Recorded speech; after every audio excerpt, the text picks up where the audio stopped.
So we're heading into January deadline day, sitting top of the league. Lovely, lovely stuff, as you can see right now. There we go. We are top of the league by 5 points. We've actually turned it on really well, to be honest. Yeah, we went top, went to second, and then just have stayed top. It's been absolutely lovely. Yes, it's been very good. The team have been performing really, really well. One loss in there, which is in the FA Cup third round to West Ham, which is sort of to be expected, I think. But yeah, we've been on a fantastic run since our last episode, and it's all going very, very well. But today, we technically have Huddersfield, and then we're going to be diving in to deadline day. So, as Inter have made an offer for Ilkay Gundogan. But yeah, it's going to be an interesting deadline day here. We haven't had any big outs, really. We've only had offers for Jason Knight, which was weird because they've been coming. There he is, Jason Knight, and they've been coming from the MLS, which is very, very strange. Contract's not expiring. He's progressing pretty well, but yeah, we're not getting many offers for players at all, really. So we've got what is it, like 600k left to spend in terms of net spend FC. As you can see, we spent 450k in first season. We spent nothing. And there's a massive storm outside, if you can hear it. And so if I jump, it's because there's a big crack of lightning near my window. But anyway, 450k we spent in the first season, 3.2 million, which is about 3.65. We've earned 25.5k this season, and also earned 4.3, which adds up to about 4.32. So 4.32 minus 2.65 leaves you roughly 600k. So that's what we're going with. There's a massive crack of lightning and thunder. If you didn't hear that, lucky you, because it nearly scared the crap out of me. But sometimes you just know when to expect it in Singapore. You really, really do. But yeah, so we've got like 600k to spend, which isn't a lot. I have been looking around to see who's out there and who we can possibly get, but there's not really much going on. And the issue is, if we don't get a big sale, then we can't bring anyone in. So I'm not actually expecting too much to happen in this episode today as we're going through to the tactical meeting. Oh, no, I didn't want to do that. No. I didn't want to do that. We'll change that in here because I don't want to go attacking. I want to stay on positive. But yeah, we've been playing really well. The team have been performing really well. We've sent a few players on holiday to give them some rest time. It's Deschamps Bernard's time to do that at the moment. But we're going to go with Dolberg in goal. On the right-hand side, we'll go with... I'm tempted to give McDonald a game, actually. He's not played overly much, although Nathan Byrne is available and he's been really, really good this season. We're in that period of just constant fixtures, and it's really hard to balance like playing time between everyone and then not rest too many of your best people. Like Bielik's going to have to play, and we'll put Cash in next to him. Wing back left or left-sided fullback we'll put as No, let's go for this actually. We'll rest Bielik. And we'll put Mienge there. And then at the left back, we're going to put Jake Vokins. And that rain and wind is absolutely pummeling itself into my window. It's ridiculous. The box-to-box midfielder will be Matty Longstaff. Next to him will be Miguel Aziz. On the right-hand side, we're going to go with Vasilev. In behind the striker. So yeah, we're running out of... We haven't got too many options. Now, Lubamba is back. And I think I'm going to start him on the left. So yeah, who are we going to play here in behind? We may have to call someone up from the under-23s. I don't know what options we've got here in terms of attacking midfielder. They've all just played a game as well. So it's not ideal. It's really not ideal. Anyone from the under-18s who can play? No. Okay, we're going to have to muddle our way through this one. Let's go with... In fact, we'll put Lubamba in behind. We'll put Placheta out on the left, and then we'll go with Plan starting up front. So it is pretty rotated, and we're going to go for a relatively strong, very strong bench, to be honest. It's mainly starting players. So there we go. That is how we're going to line up for this one. Let's get into it to take on Huddersfield, and then it is deadline day. Where, as I said, I'm not expecting fireworks. I'm really not expecting too much, but we'll have to see how it goes, to be honest, because there's a lot of... I think if we get promoted, I think there'll be a lot of interest in our players, and that's when we'll have to really think about who do we sell to reinforce the team. So, yeah, well, we owe Huddersfield. I mean, if you always get the chance to say you owe someone revenge, then I generally take it. Up to you if you do that. What's your go-to team talks? What are the go-to team talks people have? Mine are generally revenge, and then like faith. You know, I have the fist pump with a bit of faith, or a pointy finger with a bit of faith. As Vokins, who is one of the people I'm tempted to sell because we could probably get quite a hefty profit on him. Into Plange with the header, is hit the top of the bar, and over it goes. Vasilev picks the ball up, then goes back to Miange, who's left-footed but playing on the right-hand side of the centre-back position, just because I prefer the ball player to be there. Vasilev, in it goes. Plange is there. Great goal. Onside. I mean, Blackman in goal had absolutely no chance. Huddersfield are really struggling this season. But Luke Plange steps in, gets a goal, and that's what we want when we rotate the team. It's always good to see that our sort of fringe squad players can have can give an option as well. As McDonald played it into Vasilev, left-footed cross. Plange with a left-footed finish, and that is a lovely goal. 1-0. McDonald with a throw in then, and if I feel like I'm not celebrating enough, it's because I've got my dog asleep on my lap right now. Matty Longstaff still going. Oh, he's got to do better.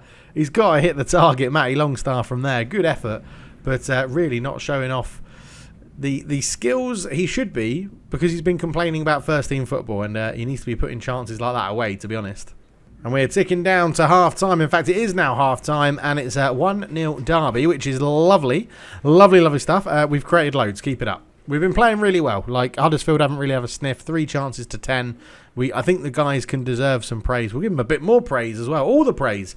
Just chuck it all on them. Lubamba not playing brilliantly in the advanced midfielder. Vokins also not having a good game at left-back. So let's see what we can do here. I really don't want to bring on Bielik. I'd like him to get a full rest. So we'll keep the back 4, I think, for now, as it is. And we're going to do... Let's bring on Sibley for Lubamba. Not a great first game back from injury from Lubamba. Obviously had that really long, like 3-month broken foot injury, as it's not crossed the line. Russell with a header. It hit the crossbar, bounced down, and Dolberg picked it up and sort of jumped on the ball. Right, let's get him to focus after that opportunity. We'll tell him, you know, we deserve better here. And that rain is so loud. I do apologise if you can hear it. I'm not too sure, but there is a mighty storm going on. And it's quite hard to record in it because I can't really hear myself at the moment. It's so loud. I feel like I'm shouting a lot into the microphone. So, yeah, apologies about that as well if I am being very, very shouty. But it's because the rain on my window is so loud. I can feel myself getting louder because the rain's getting louder. This is a massive storm as Cashin's hit the post. He's hit the wrong side of the post. Oh, my word. Jake Vokins is... I think we might have to sell him. He's not... He's not taking his opportunity today at all. He's going to come off for the final few minutes of injury time. But we are going to have a free kick here with Cashin at the back. And I think this is just because I've made a sub. I don't think much is going to come from this. And he's taking his time. Miange goes back to Cashin. Goes long looking for Plange. He's been left in acres of space. Good tackle on him from Norton Cufty. Lawrence into Hogg. Hogg goes long. Simpson Bell heads it down. Simpson Bell again back to Hogg. Hogg then goes long looking for the crossfield pass, and McDonald nods it back to Dolberg. Great defending from the youngster, and Dolberg can take his time. 30 seconds to go in this one. It's a long throw out to McDonald, who's got a bit of space to run into here. He's got a ball up the line to Vasilev, and he's taken out by Norton Cuffy. And that should be the game because we're 15 seconds to go. Yeah, and there we go. Full time, a 1-0 win. So not overly convincing, but given the fact we rotated pretty much the whole team, I'm happy. I'm very happy. Right, we'll see you for deadline day. Rude's going to pop his head up. There he is. There's my little, like, he literally looks like a teddy bear. Ridiculous. So here we are then, back for deadline day. We've got the lovely yellow colours going on. Yeah, I'm not expecting too much. I mean, they're saying we could buy Deschamps Bernard for 1.8 million, and I would love to do that, but we don't have 1.8 million in our net spend FC to do. Nick Zanev's there, 245k. Jeremy Clark, 475k. I mean, they're more in region, but it's just not. They're just not very good, are they? They're just not players that we want at our level. Now, Gavin Bazuno, rumoured to be going on loan to Derby County, and we know how good Bazuno can be. His actual contract is expiring as well, which we're going to keep an eye on because he is such a good goalkeeper. Yeah, we'll have to keep an eye on that. But we'll be back if there's any news, and I'm really not expecting much. Well, we've got some loan offers for Altay Ozcan, the youngster who just can't get a work permit. So we're going to send him out on loan back to Turkey and let him at least get some game time and some football. So, yeah, are we going to use deadline day? I'm not sure. Well, let's see what it brings, shall we? I don't think there's too much really going on that we can take advantage of because There's a few agent offers coming in. None of them are really highly recommended by our scouts. B- is the best, which is Lawrence Agyukum from Red Bull Salzburg, who, to be fair, doesn't look too bad. But central midfielder is just not. It's just not what we need. It's not what we need. We really do need other positions. We have McDonald, like loan interest. He won't be going out on loan, and Solomon as well. He won't be going out on loan. What are you slightly annoyed about? Disappointed not being able to join crew. Well, tough shit. You're staying around the first team. Nathan Burns' contract expired. I'm probably not going to renew it. He's getting older at 31. We've got right backs coming through the team. And Casper, I think we're just going to let his contract go down, and we're going to call up the youngster that we've got, who's looking like a very good potential goalkeeper as well. Which might need to change if we do get promoted to the Premier League. But I'm hoping if we do, we can bring in Bazuno if his contract expires, and then have Dolberg as our backup goalkeeper. So we'll see how that one goes. All these players are far too expensive for us to do anything. So, yeah, let's see if we get any more news. With 6 hours to go, there's literally nothing happening. Nothing at all is affecting Derby County on this deadline day. We're getting a few more sort of offers, but there's nothing really jumping out at me to say that this is going to make the team stronger. We had an option to take Anthony Elanga on loan, but I thought we did that for Sunderland. I don't want to have the same players every single time. Tyler Pasnick he looks like he could have something about him, but our scouts went and looked at him and said he's not amazing. We'll get let's get him scouted again, just so that we've got him on record. I mean, the stats and the attributes you can see jump out at you to suggest he's going to be good, but if his mentals are really low and his physicals are actually quite low, yeah, I'm not too sure. But generally, it's tough because, yeah, we've got some really good players in on loan, but I don't know. I don't think our squad really needs strengthening. We've got the depth through the loanees. We're just going to have to wait and see how this goes, to be honest, because at the moment, there's really not much going on. Now, this is interesting. Blackburn Rovers have put Bradley Dack on the transfer list. His contract's expiring, but they only want 450k for him, and he is a very good attacking midfielder, and it will give us another option in there. He's been pretty solid for them in the Championship. Not having a great season this season. Where are they? Where are they in the Championship, Blackburn? They're currently 5th. So they're not far behind us, and I feel like as a sort of squad player, for 450k, he could give us something. Now, again, it's that do we actually need an attacking midfielder? We've got Liam Thompson that can play there. Jason Knight's in there. Louis Sibley's in there. It's just going to be getting in the way of the progression of our... Okay, Liam Thompson's not our own player, but it's going to be getting in the way of the progression of Jason Knight and Louis Sibley, I think. So is it for a 30-year-old 450k? Is that net spend FC? Is that really one? I feel like I'm trying to spend the money because it's there and we don't really need to. And that is what net spend FC makes really interesting on Football Manager, is that you really got to think, is that worth it? Is that player worth it to bring it in? And I don't think Bradley Dack is. Yes. A Red Squad transfer window sparked debate about how it might affect the club's short and long-term plans. Trust. We know what we're doing. And then, yeah, if we go and have a look at scouts then. So, again, a 33-year-old, no thanks. Not taking a Beacock Farrell, don't need him anymore. Michael Keane. I mean, for 1.1 million, I probably would have, but we don't have that sort of money. Vecchio, no, for 35. Enoch Mulpain, see, 925k. For the versatility he could bring, and given the fact he's only 26, that would have been tempting. So we'll keep him on the list. Asano, we'll keep him on the list, but we can't afford him. David Brooks, keep him on the list, but we can't afford him. Moyeka, no. Lukoki, yeah, we'll keep him on the list. Zhao, no. He rejected us, so we're not going to try and sign him then. No. Zhao, oh, wow, here we go. Zhao Asunsao, I think that would be. 19 years old. Well within our budget, because we've got that 600k, so it'll be the top end of the budget. Potentially is better than Liam Thompson. They signed him for 170k, and he's done pretty well in Serie C, which is a low division. Very low. Came through the Atletico Madrid Youth Academy. We're not going to do it now, but we are going to get a scout to go and watch him for a week. Yeah, okay, interesting. A good player's come up through the scouting team. Another one the scouting team have brought up is Redouane Halhal, who plays for Montpellier's second team at the moment, 90 or 20 years old, very highly rated potentially. And yeah, he could have something about him. I sort of think if we don't have to pay compensation, let's have a look. Because if we don't have to pay compensation, this could be an absolute like bargain for a resale if we get him on a free, and especially if we don't pay him, if we pay him that. Go on, take $1,000. Yeah, I think that could be good.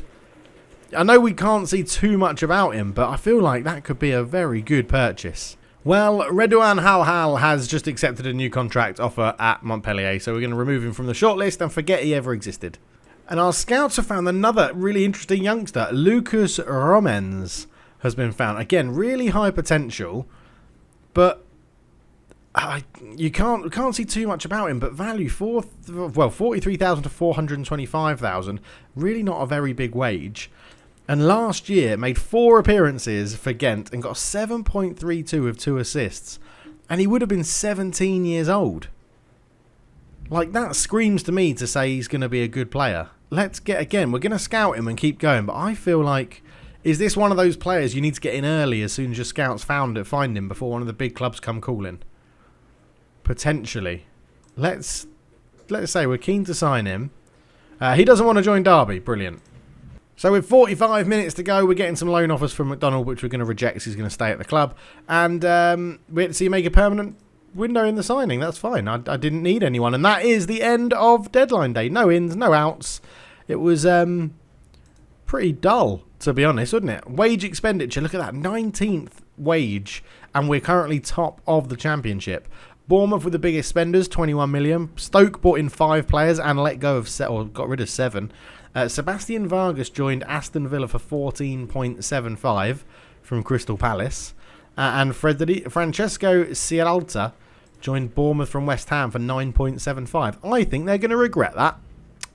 Don't want to be harsh on them, but I feel like they're going to regret that. But yeah, there you go. There you go. Mark Guay has joined Watford. Jack Stacey's joined Chelsea. Keane Lewis Potter, who is highly recommended or rated in the game, has joined Brentford. And Frederick Mizzo joined Leicester for 16.75 for a 30-year-old. Bloody hell. Bloody hell. I mean, I don't mind paying that, but they've got to be really, really good at 30. And I guess he could be. But yeah. There we go. That's the end of the deadline day. Thank you for your recommendations before. I do normally leave a comment to say I have looked and I have got back to you about why we haven't gone for them or something like that. But yeah, deadline day, done and dusted. There was nothing going on. As I said, I wasn't predicting too much. We did get a good win against Huddersfield, though. Another 3 1-0 wins in a row, which is always good. We'll be back to take on Cardiff and Crystal Palace, to a home game and an away game, which will be very interesting at the end of March. Again, we're going to plough on through this bit. We're out of the cup competition, so it's just the league to focus on. And I think Cardiff and Crystal Palace will be 2 very good games for that. So thank you so much for watching. Leave a comment down below. Leave a like if you enjoyed it. Subscribe if you're new. And I'll catch you in the next one. Cheers.